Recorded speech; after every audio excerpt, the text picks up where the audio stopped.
Good morning students.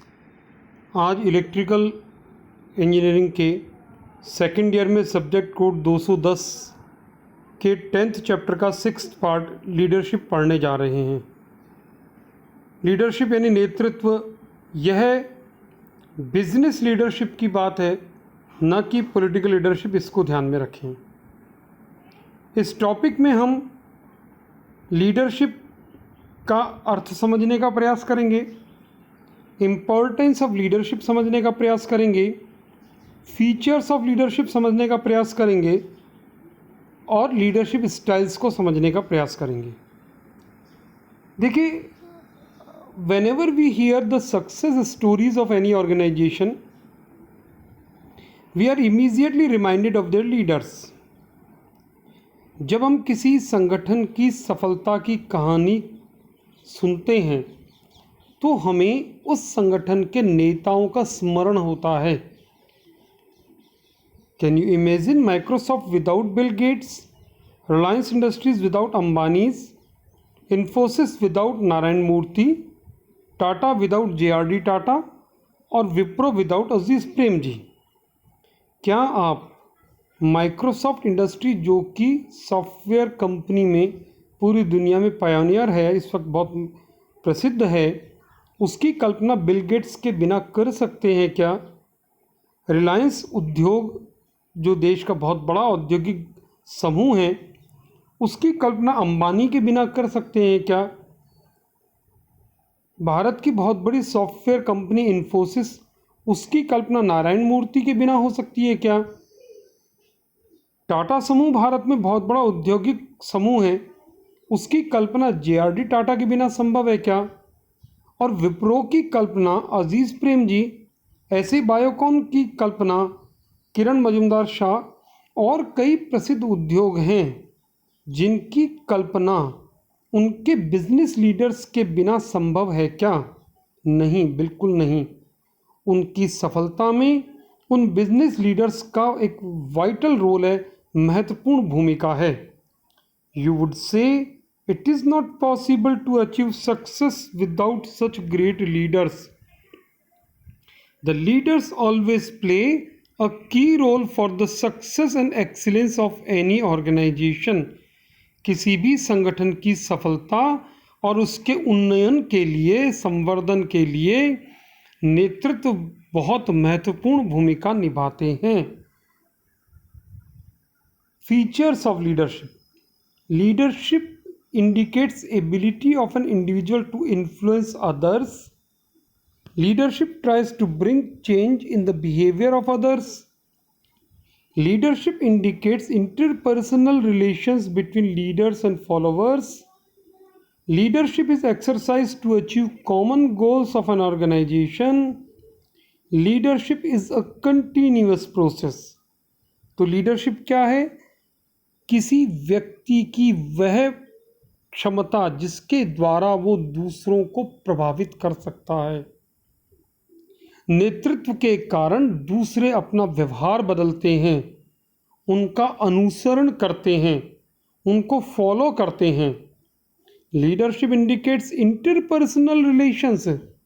जो एक नेतृत्वकर्ता और जो उनके अनुसरण करता हैं, उनके बीच में जो अंतर्वैयक्तिक संबंध है, उसको लीडरशिप प्रदर्शित करता है।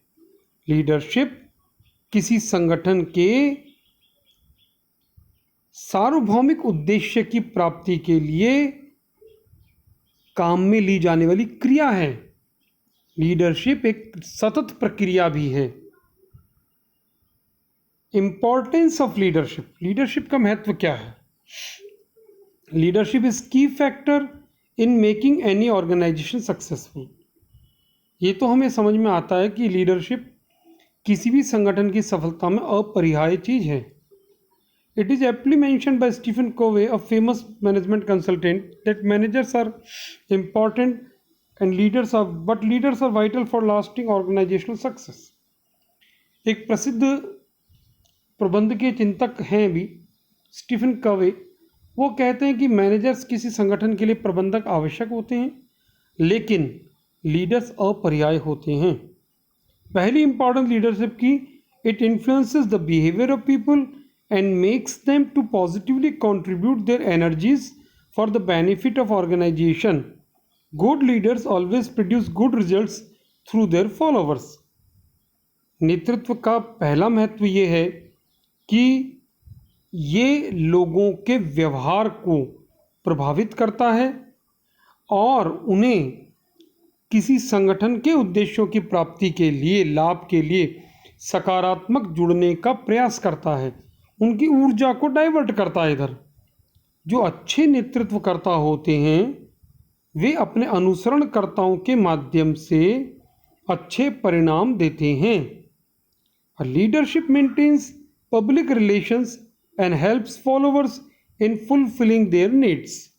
He provides needed confidence, support, encouragement, and thereby creates good working environment. एक जो नेतृत्व करता होता है वो अपने अनुसरणकर्ताओं के साथ व्यक्तिगत संबंध रखता है, उनकी आवश्यकताओं का ध्यान रखता है, उनमें विश्वास रखता है, उनको विश्वास दिलाता है, उनको सपोर्ट करता है और उनको एनकरेज करता, बढ़ावा देता है, उनकी पीठ थपथपाता है, yes you can do it. और इस प्रकार से पूरे कार्य क्षेत्र में एक सकारात्मक ऊर्जा का निर्माण करता है। Leaders plays a key role in introducing required changes in the organisation. He persuades, clarifies and inspires people to accept changes wholeheartedly. Thus, he overcomes the problem of resistance to change and introduces it with the minimum discontentment. जो नेतृत्व होता है वो संगठन में जब भी कोई नया परिवर्तन आता है तब विरोध होना एक लाजमी प्रक्रिया है। परिवर्तन का विरोध होता है, पर इस परिवर्तन के विरोध को न्यूनतम विरोध के साथ उस परिवर्तन का विरोध हो, बल्कि ना हो और नई चीज को लागू कर दिया जाए, ऐसा माहौल उत्पन्न करने का काम नेतृत्व करता है। वो स्पष्ट करता है अपने फॉलोअर्स को, अपने सबऑर्डिनेट्स को क्लैरिफाई करता है, उनको समझाता है, उनको विश्वास दिलाता है कि किस प्रकार से नया परिवर्तन संगठन के लिए प्रभावी रहेगा। नेक्स्ट,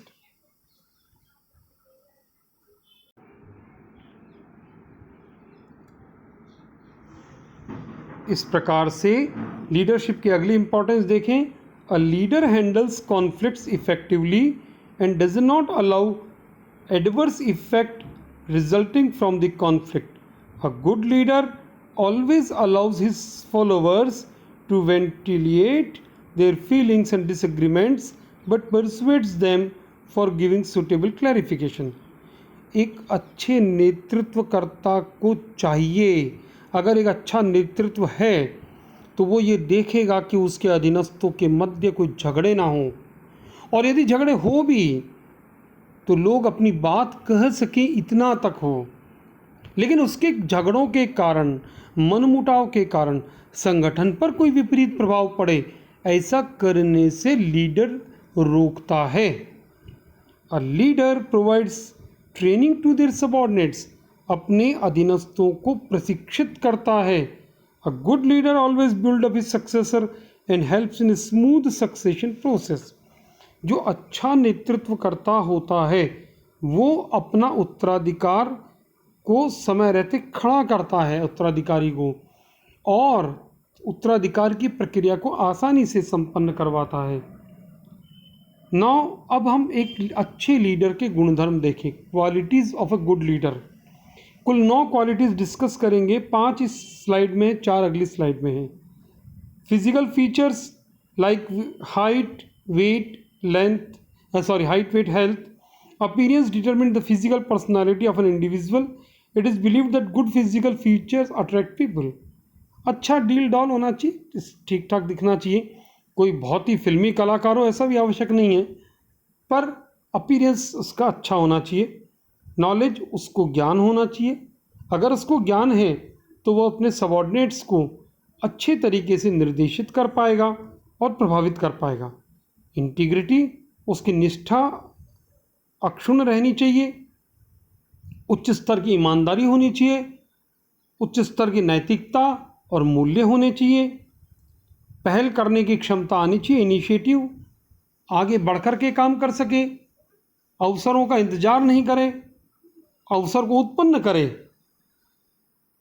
संवाद कौशल होना चाहिए, कम्युनिकेशन स्किल, अपने अधीनस्थों के साथ बातचीत कर सके, बेहतर तरीके से बातचीत कर सके, उनको अपनी बात समझा सके और उनकी बात सुने भी, गुड लिसनर भी होना चाहिए, अच्छा शिक्षक भी होना चाहिए, पथ प्रदर्शक भी होना चाहिए, काउंसलर भी होना चाहिए।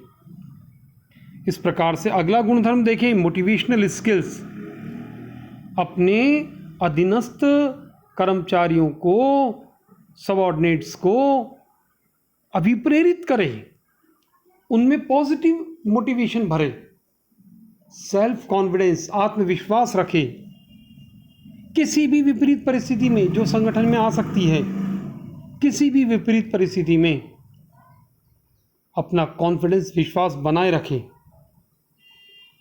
डिसिजिवनेस, निर्णय लेने की क्षमता, अनिर्णय की स्थिति में ना रहे, निर्णय लेवे और एक बार जो निर्णय ले लिया उससे बार बार पलटे नहीं। सोशल स्किल्स, सामाजिक कौशल, व्यवहार कुशल होना चाहिए। अब हम देखें लीडरशिप स्टाइल्स। 3 तरह की लीडरशिप स्टाइल है, 2 इस स्लाइड पर है, एक अगली स्लाइड पर है। ऑथोरिटेरियन ऑटोक्रेटिक लीडरशिप स्टाइल, तानाशाह, डेमोक्रेटिक और पार्टिसिपेटिव, लोकतांत्रिक। ऑटोक्रेटिक लीडरशिप का मतलब होता है automatic leadership gives orders and expects his subordinate to obey those orders. इस प्रकार का नेतृत्व आदेश देता है और अपने अधीनस्थों से उम्मीद करता है आदेशों की पालना की जाए। यदि कोई मैनेजर इस प्रकार का है तो वो कम्युनिकेशन केवल सीनियर से जूनियर की तरफ पसंद करेगा, वो बदलना नहीं चाहेगा और उसको अपने विरोध को भी पसंद नहीं करेगा। लेकिन जो डेमोक्रेटिक लीडरशिप होती है, लोकतांत्रिक और सहभागिता पूर्वक जो नेतृत्व होता है, वो निर्णय लेने में, योजना बनाने में अपने अधीनस्थों को शामिल करता है, निर्णय प्रक्रिया में उन्हें शामिल करता है, उनका पार्टिसिपेशन लेता है, उनसे सलाह मशवरा करते हैं। क्योंकि इस प्रकार के लीडर ये मानते हैं कि लोग अपना लक्ष्य स्वयं निर्धारित करें तो ज़्यादा बेहतर है। तीसरी लीडरशिप होती है फ्री लाइन लीडरशिप। इस प्रकार की लीडरशिप में ऐसा माना जाता है कि अति आवश्यक हो तभी अपनी पावर्स का इस्तेमाल करना चाहिए। जहाँ तक संभव हो सबऑर्डिनेट्स को उच्च कोटि की स्वतंत्रता प्रदान की जानी चाहिए ताकि वो अपने लक्ष्य और क्रियाओं को निर्धारित कर सकें। उनको जो नेसेसरी इनपुट्स हैं वो प्रदान करे प्रबंध, और सबऑर्डिनेट भी अपनी जिम्मेदारी को समझे कि उन इनपुट्स की सहायता से जो कार्य दिया गया है वे उसे निभाएं। आज के लिए इतना ही, धन्यवाद।